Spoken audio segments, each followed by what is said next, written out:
Dar ir netaip seniai kalbėti apie vėžį apskritai buvo tarsi tabu, nepadoru, o sergantį mes apipindavom pačiom įvairiausiom istorijom, viltingai, kad galbūt jisai pasveiks išgirdęs, kaip kažkas kitas pasveiko. Žinoma, laikas keičiasi ir medicinos pažanga labai sparti yra ir be abejo tos informacijos, ypatingai kalbant apie onkologinės ligas, visada reikia ir nemažai.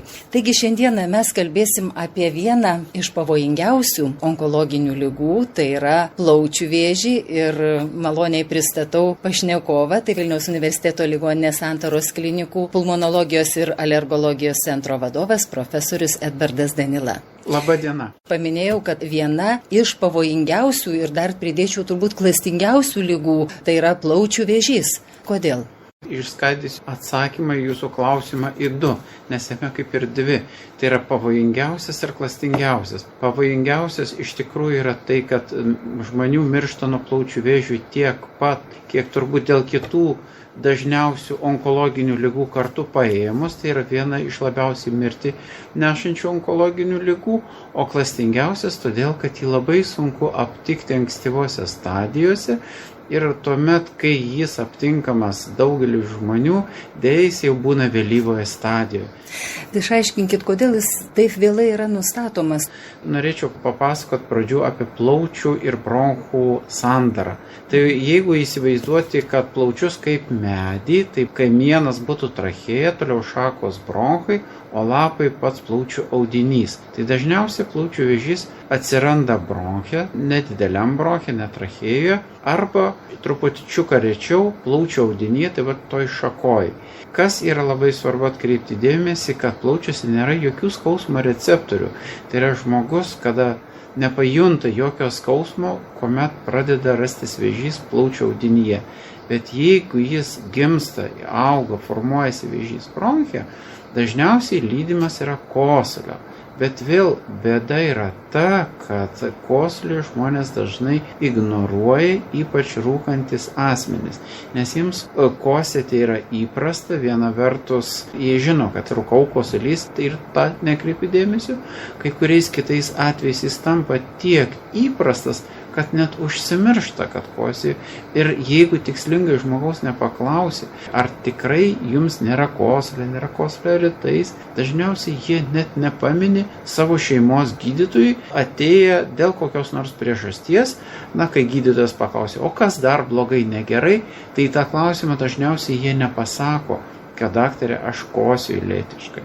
Tai va ta yra bėda, kad pirmųjų požymių arba nepažįsta, arba praignoruoja dažniausiai. Daktarė, sutikit, kad tas kosulys gali būti dėl įvairių priežasčių, ar netiesa? Taip, jūs visiškai teisi, tie kosuliai galėtų būti skirstomi paprasčiausiai į ūminį kosulį ir lėtinį kosulį. Tai ūminis kosulys yra tas kosulys, kuris dažniausiai ištinka po virusinės respiracinės infekcijos. Gripo, koronaviruso, rinoviruso, tai yra įprastos slogos ir daugelio kitų virusų. Tai jis dažniausiai ir yra ta priežastis, dėl ko kreipiasi į gydytoją, nors čia reikėtų kantrybės, nes virusas kaip gyvybės tokia forma patenka į nosies epitelį, bronchų epitelį, trachėjos epitelį ir jį laikinai suardo ir bronchų gleivinė tampa jautresnė, tada žmogus staiga daug stipriau kosė, palyginti su to kosulio lėtinį, kur rūkančiam žmogui daug stipriau atkreipia dėmesį, sunerimsta žmogus, ypač jeigu jis nerūko, tai yra iš principo nekosė lėtiškai, tai staiga atsiranda ir labai greitai lekia pas gydytoją išsiaiškinti. Nors dažniausiai tai reikia kantrybės, nes gleivinė regeneruoja maždaug per 1,5–2 mėnesius ir kosulys išnyksta savaime. Jeigu jis užsitęsia ilgiau negu 2 mėnesius, kartais 3 mėnesius, tada reikėtų alarmuoti. Bet deja, tie lėtiniai kosuliai ne visuomet yra pastebimi ir sužiūrimi. Čia kaip paprastai daugelį ligų labai daug tokių panašių požymių ir žmogus kartais tiesiog nenori kreiptis į gydytoją, kad ką čia aš eisiu, pavyzdžiui, dėl tokio kosulio, atrodo, kas čia smulkmė. Taip iš principo teisingai, bet labai realiam gyvenime, jeigu kalbėtų apie plaučių vėžį ir jo dažniausia priežastį rūkymas, nors ir nerūkantys žmonės labai dažnai serga plaučių vėžiu, bet jeigu pradedam nuo rūkymo, tai tie žmonės nujaučia, kad ant pakelių cigarečių parašyta, kad rūkymas sukelia vienokią ar kitokią ligą, jie nujaučia, kad tai jeigu aš rūkau, savaime suprantama kosiu. ką aš eisiu pas gydytoją, kuris pasakys man, mesk rūkyt, jeigu rūkai, tai kosiai. Bet kartais užmiršta tą ryšį, kad lėtinis bronchitas taip, bet tai pirmasis žingsnis į kitas dvi ligas, tai yra lėtinio obstrukcinė plaučių liga ir į dar vieną ligą, tai plaučių vėžį. Tai dėja, manydami, kad aš kosiju dėl rūkymo lėtinio bronchito, po to nebegali atskirti, kad štai tas kosulys gali būti ir plaučių vėžio išraiška. Viena iš priežasčių yra rūkymas. Daugiau papasakokit apie priežastis plaučių vėžio atsiradimo. Priežastis numeris 1 yra tabako rūkymas. Ir kart noriu pasakyti, kad labai nukrypdamas šiek tiek nuo temos, kada kalbame apie įprastas cigaretės ir elektroninės cigaretės.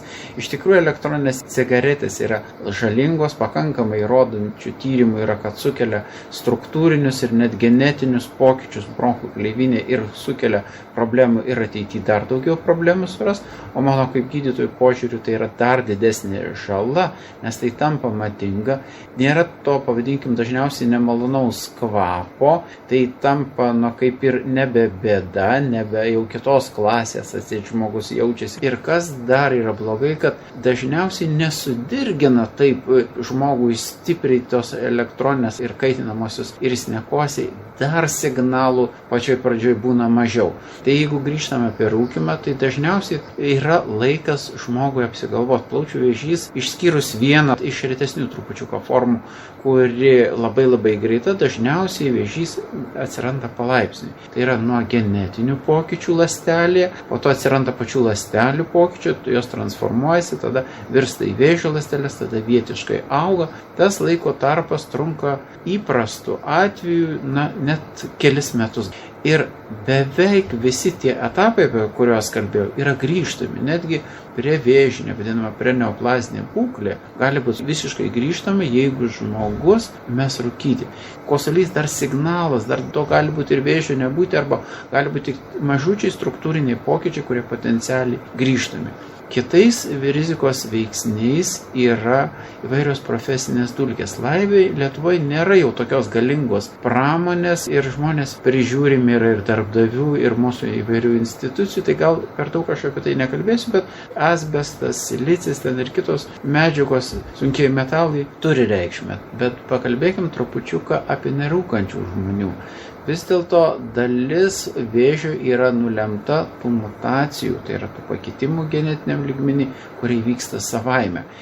Kai kalbėjom apie rūkymą, tai tie pakitimai žmogus pasikvietė pats dažniausiai. Rūkydamas, įtraukdamas degimo produktai, taip pat elektroninių degimo produktai yra labai aktyvus ir jie pakeičia ląstelių genetinę informaciją, kuri vis didesnis pažeidimas.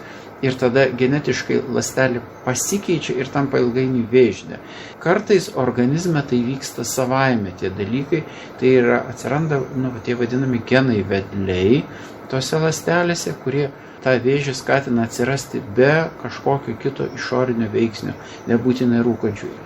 Ir dar viena priežastis, aišku, jūs matot, kad klimatas keičiasi, nenori, sausėja klimatas, kuo sausesnis klimatas, tuo daugiau visokių dulkių yra. Plaučiai jie skirti švariam, grinam orui, taip gamtos evoliucijos sudaryta, kuo daugiau visokių išorinių veiksnių, dulkių, degimo produktų, kietųjų dalelių ir kitokių dūmų yra pažeidimas, tai dar tas vienas rizikos veiksnys ir ilgainiui jis bus didesnis ir kitas, kad žmogus natūraliai gyvena ilgiau negu gamtos evoliucijos jam yra skirta. Teko klausyti evoliucijos mokslininkės paskaitą, kur yra pasakiusi, kad žmogus turėtų pagal evoliuciją gyventi maždaug apie 50 metų.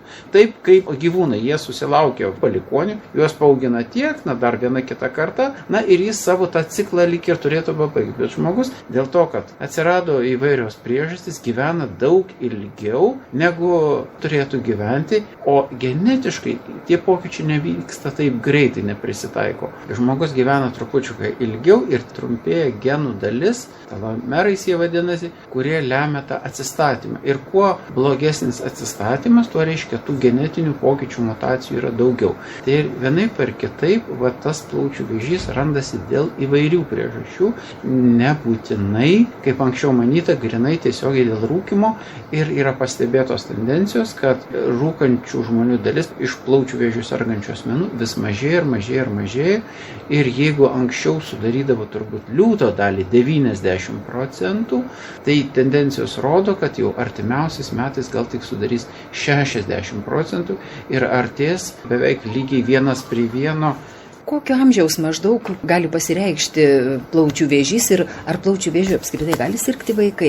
Plaučių vėžys iš tikrųjų nepaveldima liga, bet gali sirgti įvairaus amžiaus žmonės. Pats jauniausias pacientas, kurį aš prisimenu, buvo 21 metų amžiaus vyras. Bet vis dėlto laimė, sakau, plaučių vėžys yra nepaveldimas. Žinoma, bendrai imant tikimybė turbūt susirgti kaip ir bet kuria liga plaučių vėžiu yra didesnė, jeigu yra polinkis. Tai reiškia, kad tas įvykis įvyks, jeigu bus dar papildomas kažkoks veiksnys, bet jeigu nebus papildomo veiksnio dar, tai tas polinkis ir teliks polinkiu. Tai dažniausiai serga maždaug 60-50 mečiai ir vyresnio amžiaus asmenys. Paprastai siejasi plaučių vėžys su vyrais. Daugiau serga vyrai, bent anksčiau buvo tokia statistika. Žinoma, vyrai tai visai suprantama kodėl, nes jie rūkoriai, dažniausiai taip argumentuojama. Dabargi daugėja rūkančių moterų. Ar tai reiškia, kad dažniau pasitaiko sergančių vėžių moterų? Taip, jūs teisi. Iš tikrųjų, tos statistikos ankstesnės rodė vienavertiškai vien rūkančius vyrus ir atitinkamai plaučių vėžių sergančius asmenis rūkančius vyrus. Bet nagrinėjant įvairių šalių duomenis, seniai atkreipiau dėmesį, kad tose šalyse, kur lyčių lygybė atsiranda, nori nenori su ta lyčių lygybė perimamos kažkokie žalingi įpročiai. Paradoksiškai moterų rūko daugiau, o vyrų pradėjo tendencijos rūkyti mažiau. Bet dar viena blogesnė dalis yra, kad kažkodėl moterų imlumas, negaliu atsakyti klausimą, kodėl rūkimo sukeltai žalai yra didesnis. Na, pavyzdys, gali būti taip, kad šeimos narys vyras rūko ir atitinkamai žmona rūko pasyviai. Ir tas vyras niekuomet nesusirgs plaučių vėžių, o pasyviai rūkanti moteris susirgs. Kaip jau pokalbio pradžioje kalbėjom, kad didesnė dalis apima ne tik tai rūkančius žmonės, bet ir pasyviai rūkančius. Jeigu tikslingai nepaklausinėjai žmogaus, niekas ir net neima domėn, kad iš tikrųjų tai tu rūkai, tik tai ne tokiais kiekiais, bet pasyviai rūkai.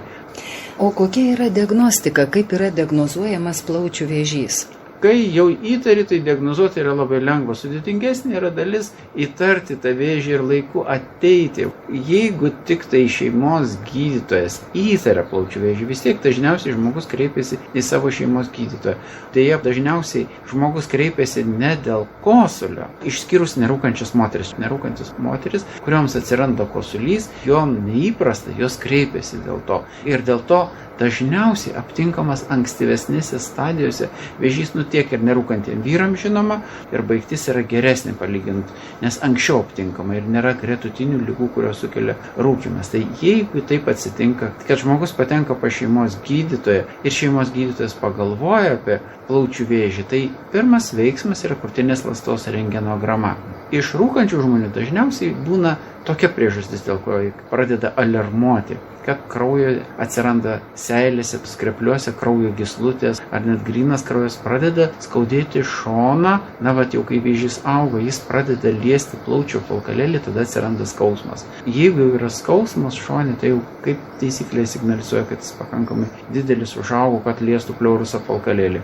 Arba dar kitas požymis, jeigu jis auga viduj bronche ir auga ir pradeda siaurinti, žmogui pradeda trūkti oro. Tai kraujo iškosimas, krūtinės skausmas ir dusulys, tie dažniausiai signalai. Ir tada šeimos gydytojas atlikęs krūtinės ląstos rentgenogramą gali pamatyti gydytojas radiologas tose vaizduose pokyčius arba ne. Yra bėda, jeigu tuo nusiramina gydytojas, kad nepamačiau, kaip ir viskas, tai gali būti pražiopsotas dar kurį laiką vėžys. Bet jeigu vis dėlto sako, kad tie požymiai kažką signalizuoja negero ir nukreipiau gydytojui pulmonologui, kuris nusiunčia kompiuterinės tomografijos tyrimui, bronchoskopijai, tai tyrimas, kuris bronchų ištyrimas iš vidaus, tuomet jis gali būti diagnozuotas, kai dar nematomas krūtinės ląstos rentgenogramoje.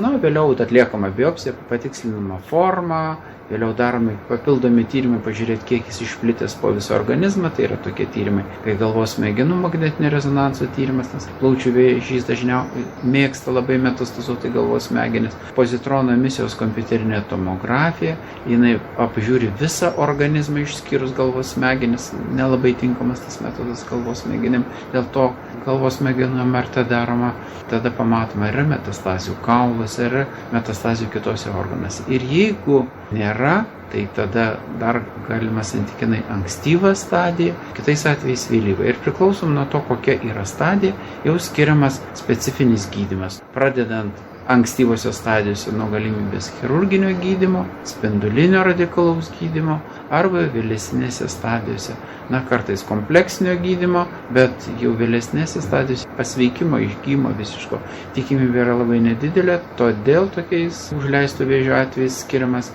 sisteminis gydymas, kuris yra chemoterapija, imunoterapija, biologinė terapija arba įvairūs šių gydymo metodų deriniai arba nuosekliai kartais vienu metu tie deriniai.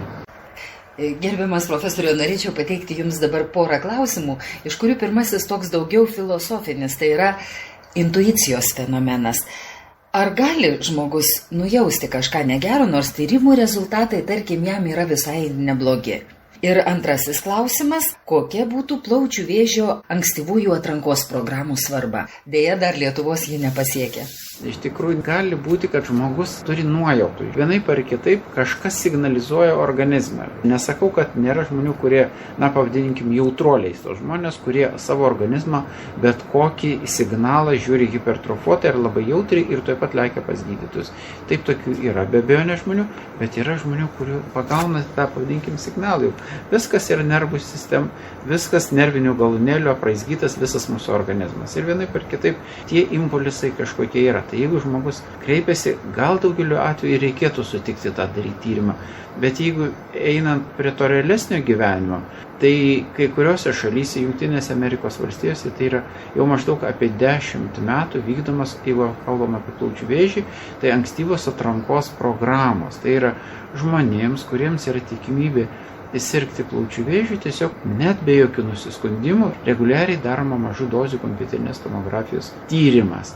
Bet kaip jau sakau, tas išskirimas grinai rūkančių žmonių nepasiteisina taip kaip gerai, nes praleidžiama nuo 50 iki 70% atvejų tų žmonių, kuriem serga vėžių, bet nėra toj vadinamai dideliai rizikos grupėje, tai yra visiškai nerūkantis, pasyviai rūkantis žmonės. Tai dėl to kai kuriuose šalyse yra atlikti tyrimai, kurie parodė, kad labai verta tirti tiesiog brandžius žmonės reguliariai ir tas tyrimas būtų vertingas aptikti vėžį ir nerūkantiems žmonėms, kuriems tas aptikimas yra dar veiksmingesnis, nes dažniausiai ankstyvesnėse stadijose, dar kai nėra jokių signalų ir jie neserga gretutiniam ligom, kurios kartais neleidžia pradėti tikslingai plaučių vėžio gydyti, nes žmogus jau serga, pavyzdžiui, sunkia širdies liga, sunkia kita plaučių liga, lėtinė obstrukcinė, ir liaudiškai, pavadinkim, jis nepakeltų to gydymo, kuris skirtas būtų vėžiui gydyti.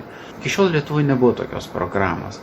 Bet dabar Sveikatos apsaugos ministerijoje sudaryta darbo grupė, kurioje įeina pačios Sveikatos apsaugos ministerijos atstovai, ligonių kasų atstovai, Seimo nariai, keli prezidentūros net atstovai, ligoninių įvairių stambių atstovai, tame tarpe iš mūsų ligoninės, gydytoja radiologija ir aš. Mane paskyrė koordinuoti tos grupės darbą ir aš tikiuosi, kad mums pavyks parengti tokį tvarkos aprašą, kuris būtų tinkamas, bet vėlgi turbūt tai bus, kaip ir visada gyvenime, sutarimo klausimas. Mes kaip gydytojai norėtume, kad būtų kuo ištarta daugiau žmonių. Matyt, kai kurios tos galutinius sprendimus lems galimybės finansinės, bet darysim viską, kad kiek įmanoma žmonių, kad būtų tyriami ir nerūkantis asmenys, sulaukę 50 metų, reguliariai būtų kas 3 metus daroma mažų dozių kompiuterinė tomografija, tikslu aptikti plaučių vėžį ir kadangi krūtinės ląsta, kada tyriama, aptinkama ne tik plaučių ligos, bet ir širdies ligos, viršutinės pilvo dalies organai tyriami tuo pat metodu. Tikimės, kad bus labai vertingas toks tyrimo metodas ir jis padės saugoti ir gyvybės anksti aptikti ir ligas įvairias. Kompiuterinės tomografijos pagalba pamatyti galima maždaug 2-3 mm jau dydžio židinuką. Tai žinoma, tokio mažo židinuko dar negali pasakyti kas, bet tu jau jį pamatai ir tada tikslininkai, kas kurį laiką žiūri, ar iš jo auga kažkas, ar jis tiesiog yra stabilus ir po kurio laiko galima jo nestebėti. Bet jau galima pastebėti labai anksti ir tarkim, jis kokiu būdamas 3 mm paaugo iki 6 mm, tai yra padvigubėjo per tam tikrą laiką. Tai jau signalas, kad tik vėžys dvigubėjo pakankamai, bet jis dar yra labai mažytis. Tai tokio dydžio kai kuriuose plaučių vietose tą įprastą rentgenogramą galima pastebėti. Bet daugelio atveju 6 kokių milimetrų negali pastebėti. Jis gali slėptis kabutėse po šonkauliu, kraujagyslę, stuburo šešėliu ir taip toliau. Tai, kad būtų aiškiau gal klausytam, galim nakties dangų žvaigždėtai žiūrėti akimi ir matyti, kad kiek tų žvaigždžių.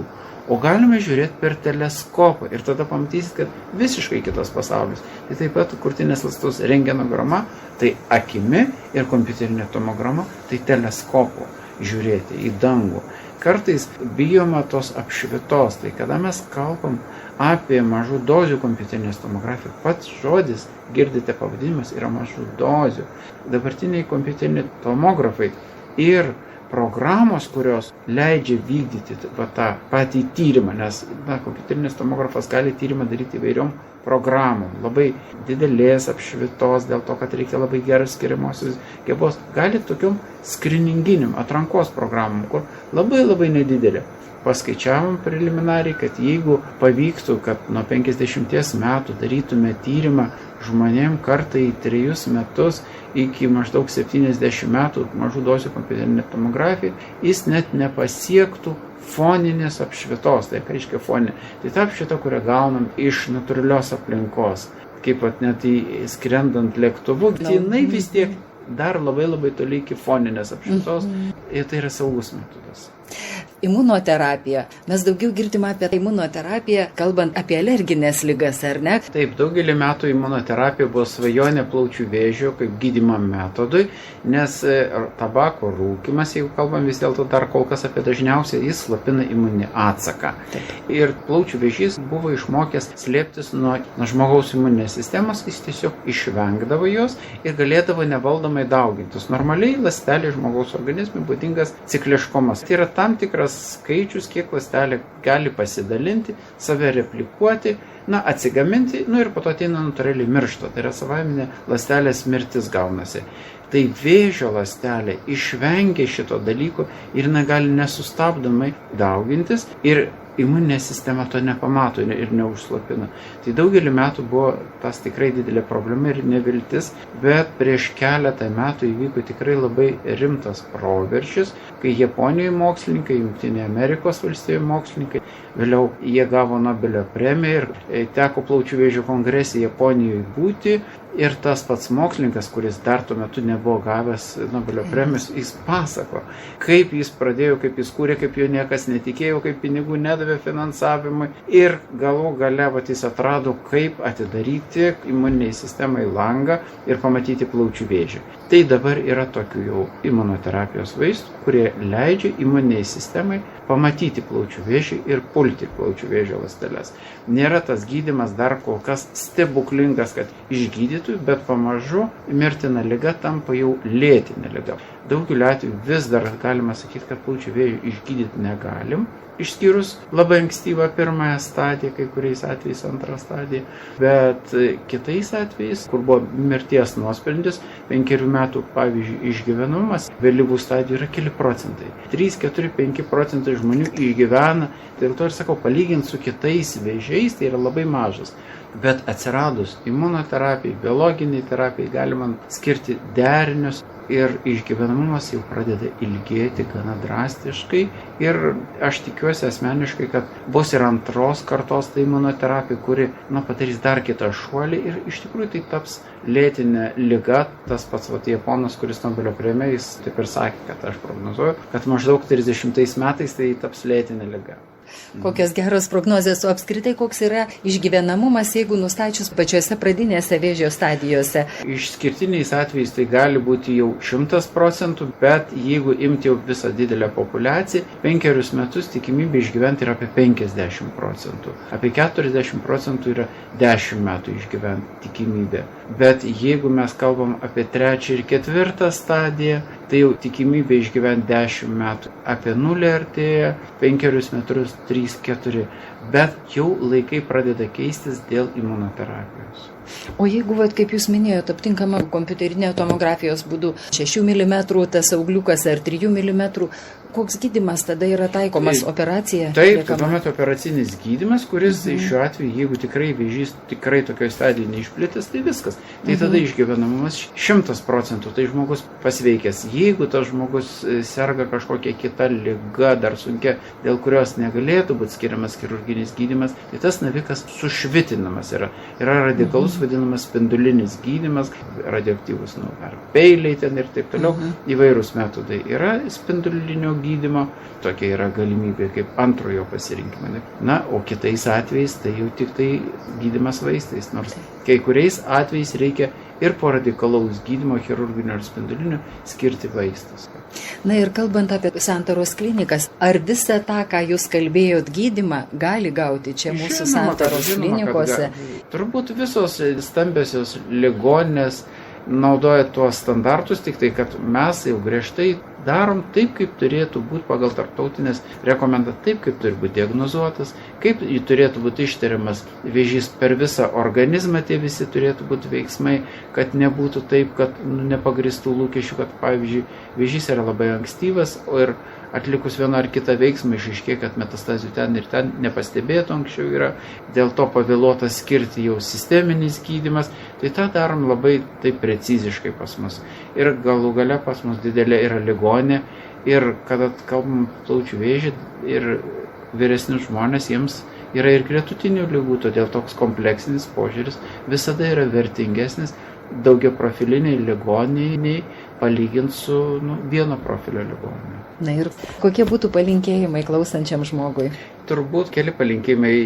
Rizikos veiksniai, turbūt apie juos kalbėti nėra ką, visi šiais laikais žino, tai darykim dėl savęs, ką galim. Venkim tų rizikos veiksnių, toliau klausykime savo organizmo, nežiūrėkime kiekvieną tokį dilčiumą, bet jeigu signalas yra pasikartojantis, požymis, jeigu kalbam iš šios dienos kontekste, ir vėl pasikartoja kosulys be aiškios priežasties, nekalba apie tą virusą, užsitęsė tas kosulys, ar krūtinės skausmas atsiranda toks, ar dusuliukas koks tai nepaaiškinamas nei iš šio, nei iš to, vertėtų kreiptis į gydytoją ir padaryti tyrimus, neignoruotų tyrimų. Na, kas dar yra pastebėta, kad tas sveikas gyvenimo būdas, kuris atrodo taip labai banaliai skamba, sveikas gyvenimo būdas, jis labai svarbus. Fizinis aktyvumas parodyta, sumažina įvairių ligų ir tame tarpe vėžio riziką. Ta mityba kiek įmanoma natūralesnė. Yra pastebėta, kad daržovės, kuriuose yra žalios spalvos, obuoliai ir visi kiti, jie mažina tikimybę, nesakau, kad dėl to nebus mažina tikimybę, bet jeigu nukrypom apie prevenciją, noriu pasakyti, kad tie patys vitaminai, kurie ten yra apsauginiai, sintetiniu būdu gauti, neturi tokio poveikio. Tai yra, žmogus neturėtų eiti į vaistinę pirkti tų vitaminų ir papildų, o eiti geriau į turgų ir nusipirkti ar į mišką, ar į savo daržą sodą, ir tos sveika mityba, fizinis aktyvumas tikrai veikia prevenciškai. Ir aš dar pridėčiau niekada nenuleisti rankų. Žmogus žino, pradeda daryti, bet išlikti toje būsenoje darimo kuo ilgiau ir visą gyvenimą. Priminsiu, kad šiandieną mes kalbėjome su Vilniaus universiteto ligoninės Santaros klinikų, pulmonologijos ir alergologijos centro vadovu, gydytoju pulmonologu profesoriumi Edvardu Danila. Ačiū už dėmesį ir likite sveiki.